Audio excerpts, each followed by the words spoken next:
Magandang gabi mga boss, last option nga pala.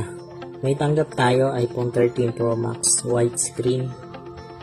Kahit gaano talaga kaingat, nangyayari talaga yung mga bagay na hindi mo inaasahan. Pero yung ganitong problema, nare-repair naman kung malapit kayo sa isang Bacoor na sa Ford for kami Mobile World Store. Gumagawa rin po kami dyan ng laptop, printer, PC. Yan. O kaya message na lang kayo dito mga boss.